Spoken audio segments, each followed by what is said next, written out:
Kayo po ba mga bossing ko ay isa sa mga nakakapansin na parang nagsunod-sunod na mga pagsubok na pinagdadaanan nyo sa ngayon? Ako po ay may share sa inyo na mainam na subukan nyo po itong gawin upang sa ganon kung ano man ang mga pagsubok na yan ay kaagad nyo itong masolusyonan.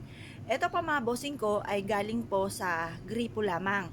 Pwede po ito basta malinis po siya, yung tubig po natin mga bossing.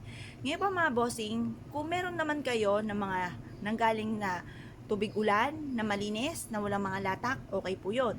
Kung kayo po ay malapit sa dagat, kailangan malinis din po yung tubig. Or kaya po galing sa ilog, lawa, batis, balon, ayan, pwede po siya. Ngayon pa mga bossing, kung wala ka naman at ikaw dadayo pa sa malayo, mape-pressure ka, mapapagod ka, okay na po ito mga bossing. Kasi kailangan kapag bumagawa tayo ng mga pampaswerte, kalmado po tayo at hindi tayo nape-pressure, hindi kayo naiinis. Ngayon pa mga bossing, kaya mas mainam, tubig gripo na lamang. Ngayon pa mga bossing, ang tubig, bakit natin kailangan ang tubig? Ang tubig ay isa sa mga powerful na humihigop ng mga negatibong enerhiya. Yung mga kamalasan na yan mga bossing.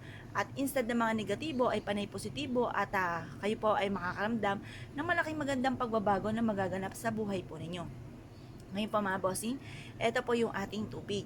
Sasabayan po natin ito mga bossing ko ng 10 piso na luma. Kasi dalawa yung kulay po nito. Meron po siyang silver na lining.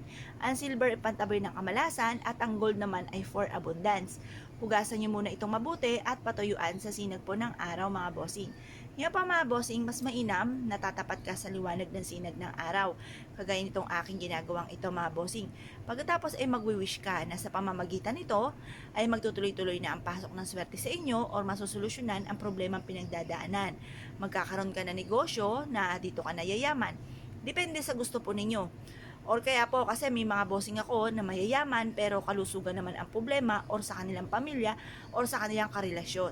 Depende sa problema po ninyo or sa mga pangarap po ninyo. Magkaroon ako ng bahay na malaki na basta sabihin niyo po kung anong gusto po ninyo. Or kaya ay magkaroon ako ng sasakyan, ng mga magagara, yung mga ganon.